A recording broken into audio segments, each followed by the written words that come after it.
silakan masuk, langsung duduk aja ya. Makasih Bu. Selamat siang. Siang Bu. Gimana kabarnya? Alhamdulillah baik kabarnya. Alhamdulillah ya, sehat selalu, semoga lancar selalu. Amin. Nah sebelumnya nih, boleh tahu nggak namanya siapa, asal mana, dan kelas berapanya? Nama saya ya Bu, nama saya tuh Iswatana Sana. Terus saya dari Tambak.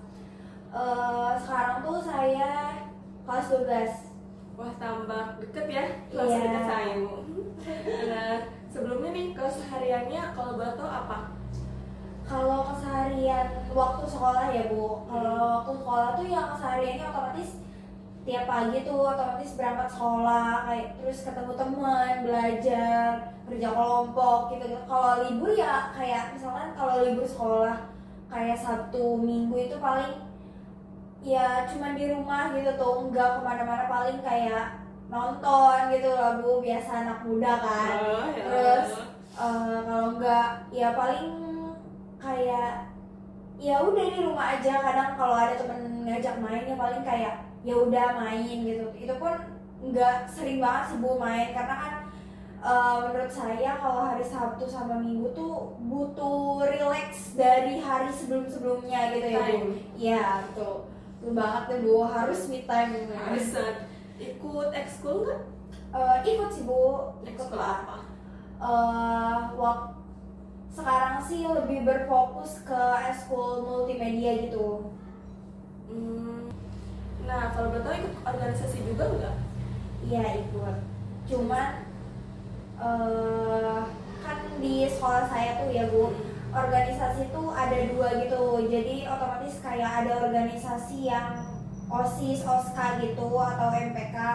Nah di sekolah saya tuh ada tambahan kayak PKS. PKS nih kayak ngedisiplinin si siswa yang ada di sekolah ini gitu tuh, keamanan siswa. Keamanan gitu Iya. ya. Nah untuk di kelas 12 ini nih kesibukannya apa? Biasanya sih kesibukan kelas 12 tuh otomatis kayak padet gitu ya Bu. Iya. Otomatis kayak ya paling kita tuh bakal mikirin ujian sekolah gimana, terus SNBP, terus apalagi ya Bu, kayak ya apalagi kemarin tuh baru bagi rapot, otomatis kayak kita tuh udah nungguin gimana sih nanti eligible pas Januari gitu ya Bu. Terus ada kayak kesibukannya buku tahunan, mempersiapkan bentar lagi tuh kita mau lulus gitu ya Bu. Terus apalagi UAS kemarin tuh udah selesai, makanya udah bagi rapot, udah tau lah nilai kita tuh semester ini nih berapa gitu. Jadi ya tinggal paling padat kayak gitu aja sih Bu, padat kesibukan sekolah gitu. Persiapan juga ya buat ujian akhir pasti. Iya. Nah kalau untuk tujuan universitasnya udah ada yang diinginkan, yang didambakan nggak? Paling sih ada ya Bu, cuman kayak jawaban saya tuh masih abu-abu, kayak saya tuh bener-bener mau itu atau enggak gitu tuh. Jadi kayak paling ada sih Bu, cuman ya masih abu-abu gitu aja sih jawaban. Ya udah, semoga semuanya lancar ya. Kelas Amin. 12-nya Makasih, Bu. Amin. kepadatannya semoga tetap selalu sehat. Nah, sebelumnya udah pernah ikut konseling individual belum? Kalau konseling sih kayaknya belum ya Bu, first time ini ya. First time ya. Semoga di first time ini sedikit membantu ya. Amin. Nah, Makasih, sebelumnya Bu. Ibu juga. terima kasih. Nah sebelumnya di sini mungkin Ibu akan sedikit menjelaskan ya mengenai apa itu sih konseling individual. Nah mungkin secara gas besar ya, biar kita mudah memahaminya, itu seperti kita interaksi ini, bercerita bareng untuk menyelesaikan masalah yang ada gitu. Kita selesaiin bareng-bareng dan kita cari solusinya juga bersama sesuai dengan permasalahan yang sedang dihadapi. Nah baik, mungkin itu ya sedikit penjelasan mengenai konseling individual. Semoga mengerti ya. Iya. Bisa dipahami nggak? Paham kok, paham.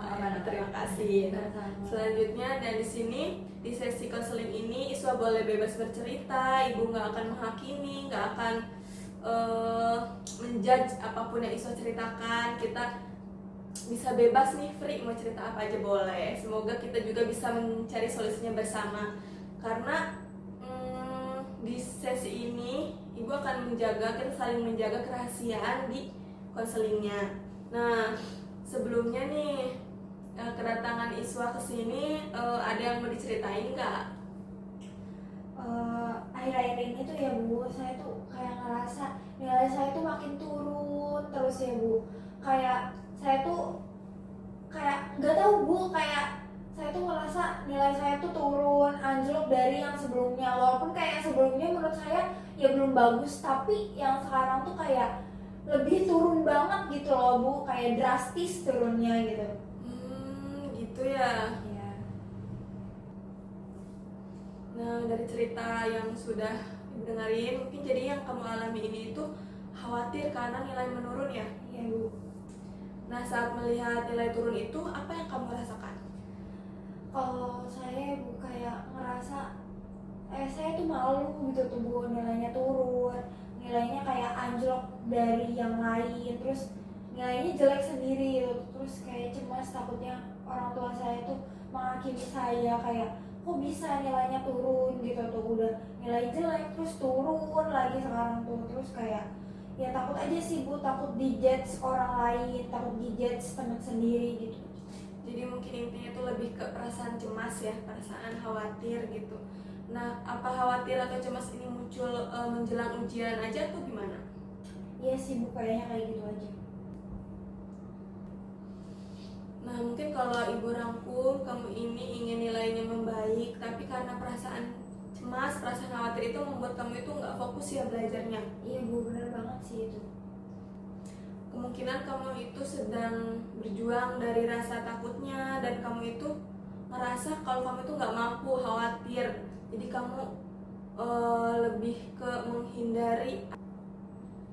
Nah, kemungkinan ini kamu lagi berjuang dari rasa takut gagalnya, rasa cemas, rasa takut mengecewakan orang di sekitar kamu. Nah, mungkin sekarang kita alihkan sebentar ya, hal apa yang pernah kamu lakukan dengan baik di sekolah? Biasanya tuh saya tuh bisa kalau udah mulai belajar gitu tuh Bu. Jadi ya kalau saya mau belajar ya saya mau aja gitu tuh, enggak kalau orang lain ngelihat belajar saya juga ikutan. Kadang tapi kayak ya males gitu tuh Bu, terlalu terburu-buru kalau belajar terus gitu tuh ya. Ibarat saya tuh kayak gitu Bu. Kayak gitu aja. Nah, kalau dari segi itu sebenarnya kamu tuh bisa, kamu tuh sanggup belajar, kamu bisa, dan kamu itu pasti punya kemampuan untuk setidaknya menyamai teman-teman yang lain. Nah, mungkin rasa cemas itu, rasa khawatir itu wajar ya, karena kita belajar, kita sekolah itu langkah demi langkah buat masa depan kita sendiri. Nah, Ibu juga pernah mengalami hal yang sama. Pasti setiap orang juga pernah mengalami hal yang sama. Dan dari target kita nih sebelumnya Isu punya impian ke universitas tertentu, itu bisa menggugah semangat kita untuk terus belajar, untuk memperbaiki nilai kita, untuk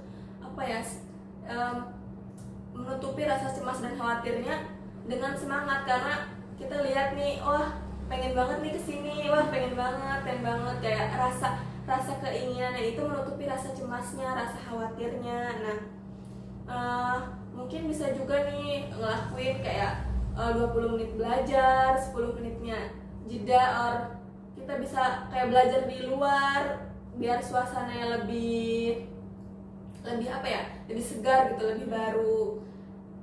Nah, itu Ibu sarankan dari hal-hal yang kecil, dari mulai mencoba hal yang kecil juga. Nah, sekarang mungkin kita rumuskan lagi nih tujuan dari sesi konseling kita kali ini itu apa, dan apa yang pengen Iswa capai. Kalau saya sih kayaknya mau pengen lebih giat lagi gitu Bu belajarnya, terus bisa percaya diri kalau saya tuh mampu gitu tuh kayak orang lain, saya mampu bisa dapetin nilai yang tinggi gitu, enggak anjlok lagi, enggak. Saya tuh pengen percaya diri akan semua hal gitu. Nah, baiklah, tujuannya itu berarti kita membangun kebiasaan belajar dan meningkatkan kepercayaan dirinya ya. Iya Bu, benar. Untuk menutupi kecemasannya. Jadi kita bisa mulai dari hal yang kecil yang sebelumnya udah kita bicarakan ya.